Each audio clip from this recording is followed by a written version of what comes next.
So in recent years, people have been talking a lot about incels, about people who are quote unquote involuntarily celibate. And because of how people have like co-opted the term and like how people just like throw it as an insult, like throw it like a personal grenade at like anyone who just like quote unquote disagrees with someone who tends to have a little more progressive politics, it's become a stereotype at this point. So, what the common person thinks an incel is some basement dwelling fool who cannot seem to get within the vicinity of a single woman. But, it does sound like they're just a regular loser, right? Well, incels come with an additional flavor: sexism! In some places where quote unquote lonely young men go to complain about how herder, I can't get a girlfriend or whatever, you see them espousing ideas and beliefs that have trace amounts of sexism in them and trace amounts of just like wanting to dominate a woman. And especially in recent years with the recent how do I put this? The recent events that happened in the United States. This phenomenon has become even more of a reality when you have lovely people saying stuff like this on the day that a certain man was elected to office. Outside of its a more pejorative incarnation and closer to its more objective definition, in the incel world, central to this ideology is its more tame version that is simply labeled the black pill.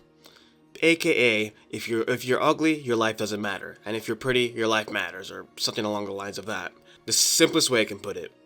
And that, on its own, is just very true. Pretty privilege does very much exist. People who are more conventionally attractive tend to go to jail for less years when they're sentenced, tend to earn higher incomes compared to those who are not, and, most of all, tend to be more sexually successful.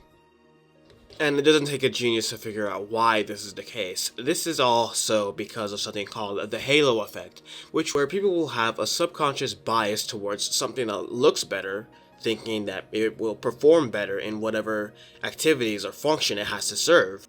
In the case of humans, our subconscious thinks that reproduction is our goal, and well, in some cases, attractive features just tend to be signs of health when compared to others.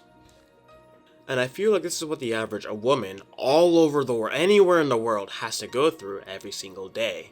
To merely socially exist, they have to be above a certain baseline of attractiveness, meaning that since, at least in Western societies, most of their value as human beings is predicated on their beauty and attractiveness, they have to constantly worry every single day about how they look, how they're perceived, how they could be perceived. There's just so many factors that I will probably never understand because I'm born with a penis.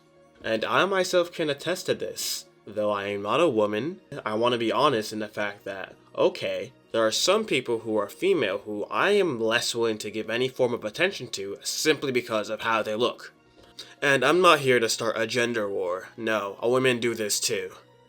To me, it's less about a gender thing, and it's more about a humanity thing.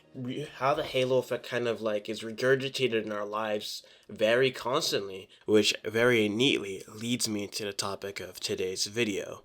This guy and this guy. There is a reason why many girls are fainting over this guy, and other people are kind of making jokes, insulting this guy, because, well, this situation kind of reinforces the halo effect, because think about it. Let me put this into an analogy. This guy was in a Fortnite game with this guy. Let's just say that this guy was some mid-level YouTuber with I don't know, a couple 100,000 subscribers. I'm just trying to make an analogy here. In the midst of a stream, this guy came out of nowhere and gave him the pump shotgun of his life. It eliminated him from the game. That is called a life. In that same game, this guy who had the ability to kill a ninja. Oh, fuck you, faggot. The fuck you say to me, you little shit? Had one chance to snipe him in the head, and he managed to miss. He managed to fumble the shot. So this guy's success and this guy's failure are going to be attributed to their physical appearance, more particularly their face.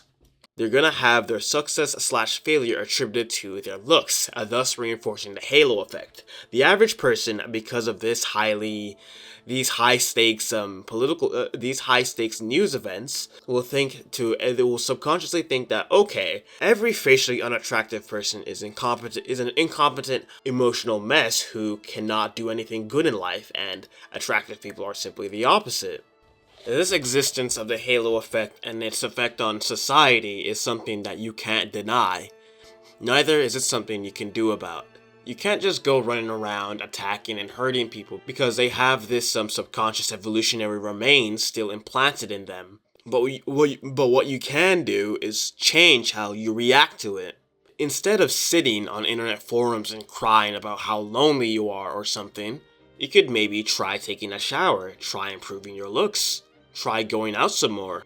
And I know this type of advice is something that these quote-unquote uglies have heard all their lives, like, just be confident, bro. But at the same time, I feel like it's one of those things that you won't really believe until you experience it for yourself. It's only a matter of just taking that leap of faith and working towards something. I don't know. At the end of the day, I don't know. Without giving any idea of what I look like IRL, all I know is that I exist above that, like, baseline of attractiveness that allows people to, like, see me as a human being. So, personally, I'm good. It's whatever. Same old YouTuber shit. Like, subscribe, give me a bedtime kiss. And yeah, I'm out of here. Deuces.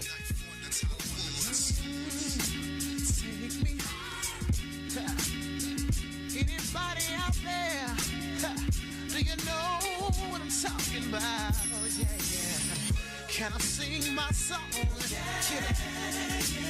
Yeah.